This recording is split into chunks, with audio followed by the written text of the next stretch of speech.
Hello everyone, আজকে থাকছে ভীষণ সিম্পল এবং ডেলিশিয়াস একটি ডেজার্ট আইটেম, যেটা বানাতে আপনাকে খুব বেশি একটা সময় বা এফোর্ট দিতে হবে না। রেসিপির জন্য আমাদের কি কি উপকরণ লাগছে এবং পুরো প্রস্তুত প্রণালীটা চলুন আমরা দেখে আসি।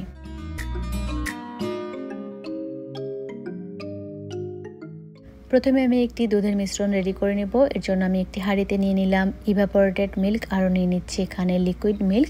চাইলে আপনারা শুধু লিকুইড মিল্ক দিয়েও এটা করতে পারেন। এখন দিয়ে দিলাম পাউডার মিল্ক। সব কিছু একসাথে ভালো করে মিক্স করে নিচ্ছি। চুলার হিটটা মিডিয়ামে রেখে একটু জাল করে নিব। এ পর্যায়ে আমি দিয়ে দিচ্ছি মিষ্টির জন্য কনডেন্স মিল্ক। আপনারা চাইলে এখানে চিনিও ব্যবহার করতে পারেন, আর মিষ্টিটা কিন্তু যার যার স্বাদ অনুসারে কম বা বেশি করে নেবেন। আবারও নেড়ে চেড়ে দিচ্ছি।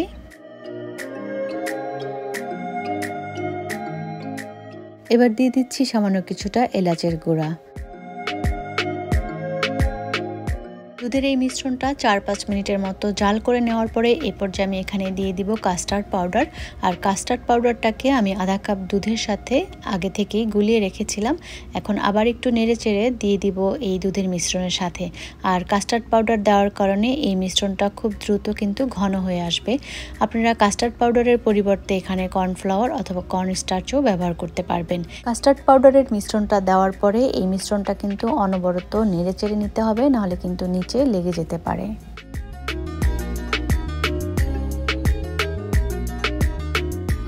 কয়েক মিনিট জাল করার পরে এই মিশ্রণটা যখন এইরকম ঘন হয়ে আসবে, তখন এটা চুলা থেকে নামিয়ে নিতে হবে। এটা ঠান্ডা হলে আরও কিন্তু ঘন হয়ে যাবে।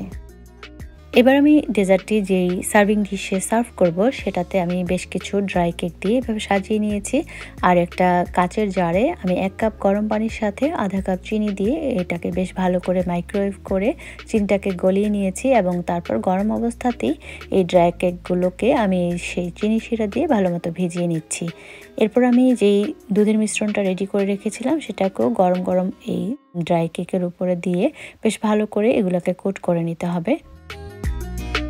এরপর আমি এখানে আরও একটা লেয়ার করব, সেজন্য আবারও ড্রাই কেক দিয়ে সাজিয়ে নিলাম এবং একইভাবে চিনি শিরা দিয়ে ভিজিয়ে নিচ্ছি। তারপর দুধের মিশ্রণ দিয়ে এটাকে ভালো করে আবারও কোট করে নিব।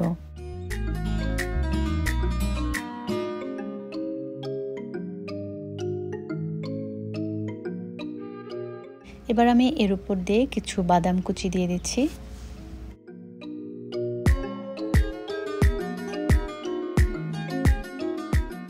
ডেজার্টটা তৈরি হয়ে যাওয়ার পরে আমি এটা ফ্রিজের নর্মাল চেম্বারে রেখে দিব 3 থেকে 4 ঘন্টার জন্য। 3-4 ঘন্টা পরে আমি এটা ফ্রিজ থেকে বের করে ঠান্ডা ঠান্ডা সার্ভ করব। আর এটা ঠান্ডা ঠান্ডা খেতেই কিন্তু খুবই মজার হয়ে থাকে। এতক্ষণ যারা এই রেসিপিটা দেখলেন, তাদের কাছে যদি মনে হয়ে থাকে রেসিপিটা সহজ হয়েছে, তাহলে অবশ্যই ভিডিওতে একটি লাইক করতে ভুলে যাবেন না। আর চ্যানেলটা যদি সাবস্ক্রাইব করা না থাকে, তাহলে কিন্তু চ্যানেলটা সাবস্ক্রাইব করে চ্যানেলের সাথেই থাকবেন। রেসিপি সংক্রান্ত কোনো প্রশ্ন থাকলে কমেন্টস করে আমাকে জানাতে পারেন। সবাই খুব ভালো থাকবেন। আজ এখানে বিদায় নিচ্ছি। আল্লাহ হাফেজ।